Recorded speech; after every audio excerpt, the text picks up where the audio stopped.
In this video, I'm going to work through numerous examples involving the first law of thermodynamics.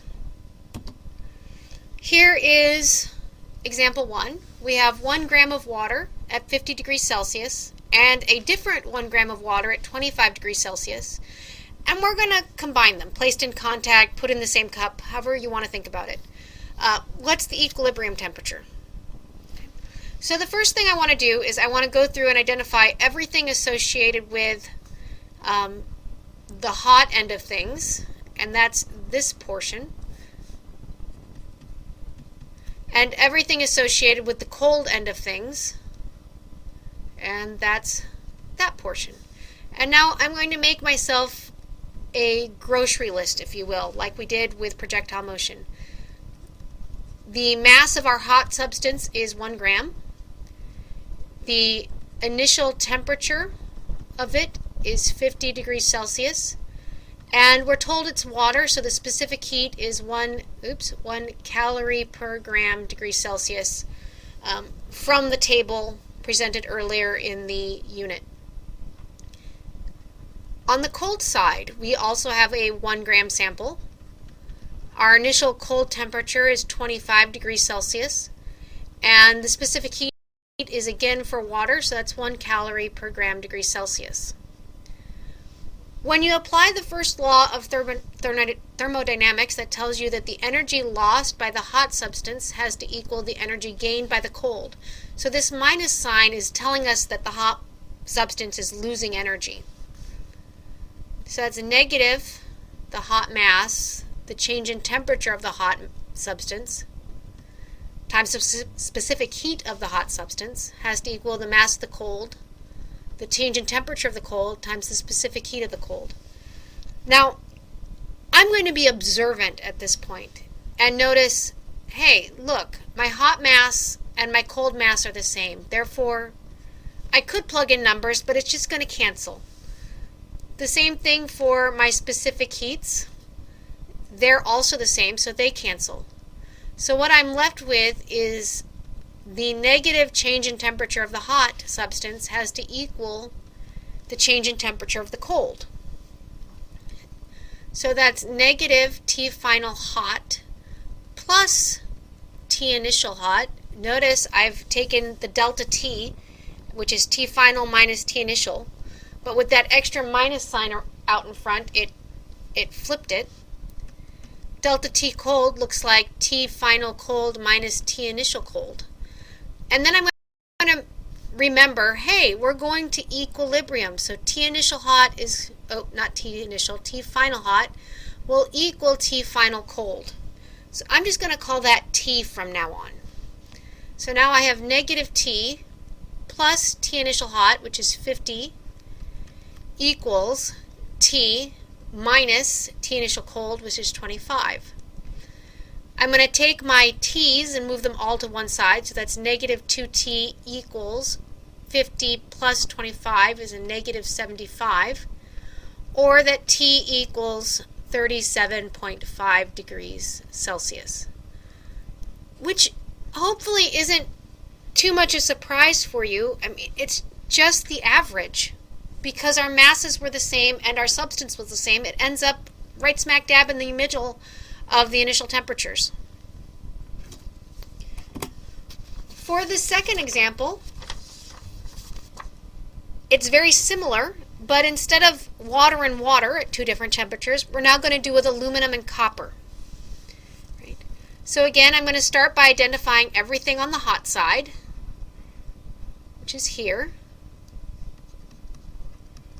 And then the cold, I'll underline, is over here split between 2 lines. Again, making a grocery list, my mass is 1 gram. My initial hot temperature is 50 degrees Celsius.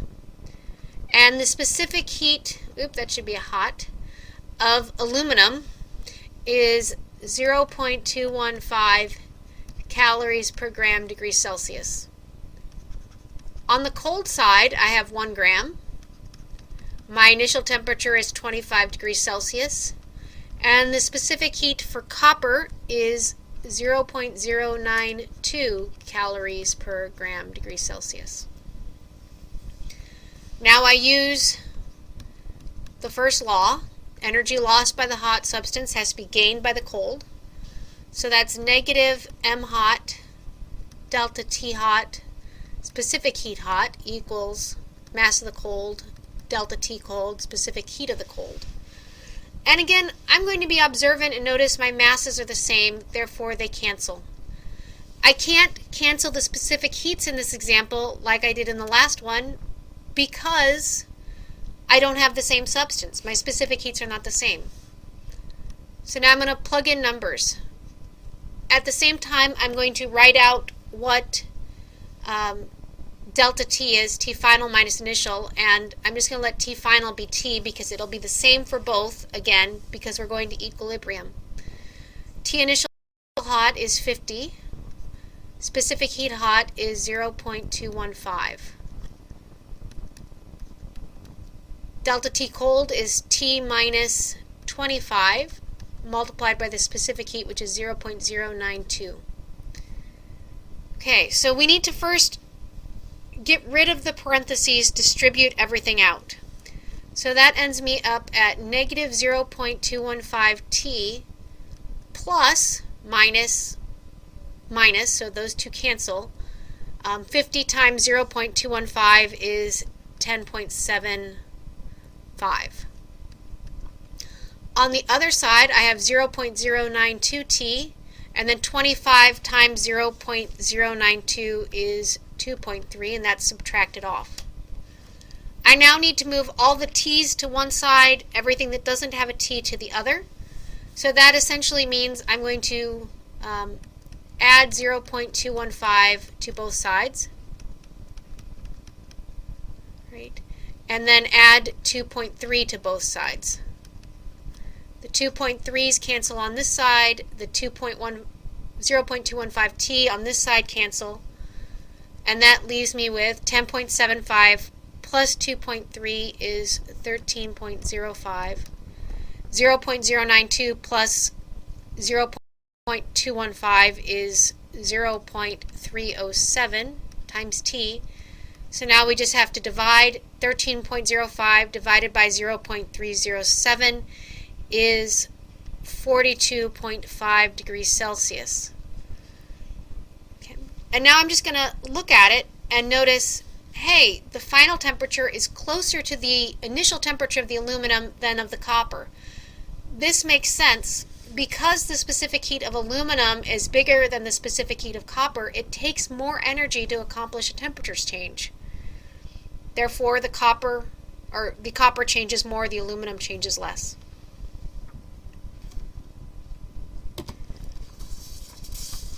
For our next example,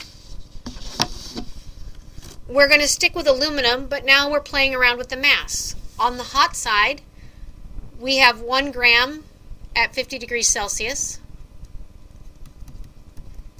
And on the cold side, which I'll again underline, we have 2 grams at 25 degrees Celsius. In this case, I'm working with aluminum in both cases. So the mass of the hot is 1 gram. The initial temperature of the hot is 50. And the specific heat of aluminum, we've seen it a couple times, but it can't hurt to write it again, 0.215 calories per gram degree Celsius. Our cold is 2 grams. Our initial cold temperature is 25 degrees Celsius.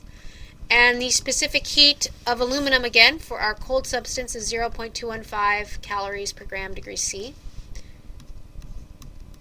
So now we use the first law of thermodynamics. The energy lost by the hot substance equals the energy gained by the cold.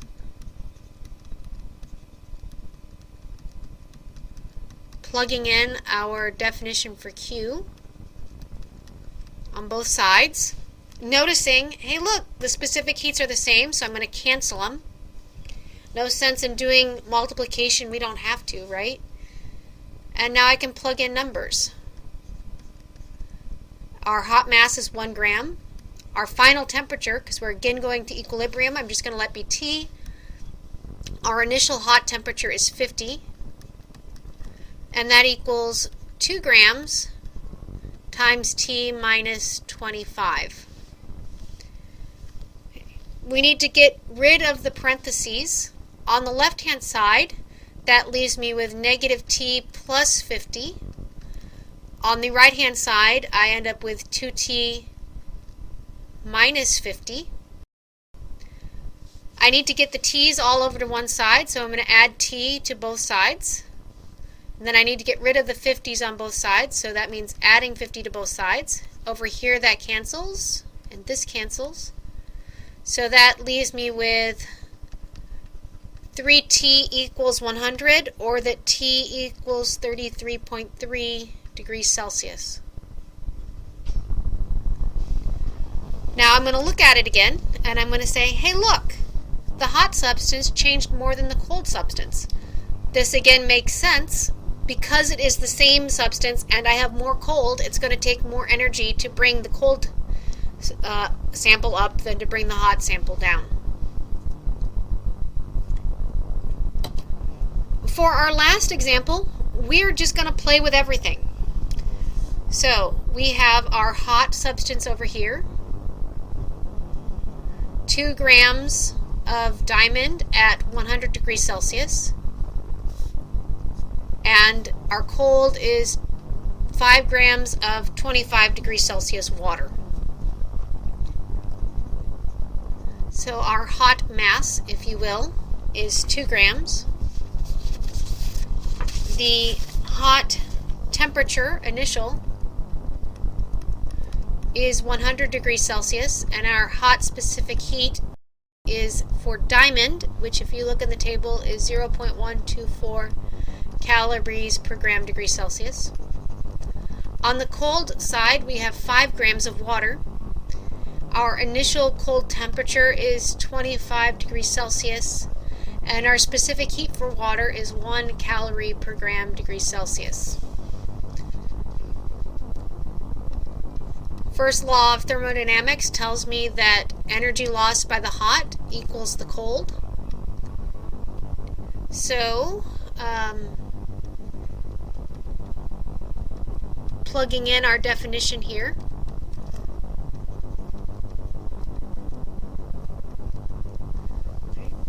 On the hot side, we have 2 grams times T minus 100. T minus 100. Final minus initial. Final again, I'm going to be T because we are going to equilibrium. For reference, you don't have to. All of the examples here just happen to do so. On the cold side, we're going to take 5 grams times T minus 25 times 1. Now we have to get rid of parentheses. To begin with, I'm going to take 2 and multiply by 0.124. That is negative 0.248 times T minus 100. And that equals 5 times T minus 25. Now I can multiply through the parentheses, so negative 0.248 times T plus 24.8 equals 5T minus 125.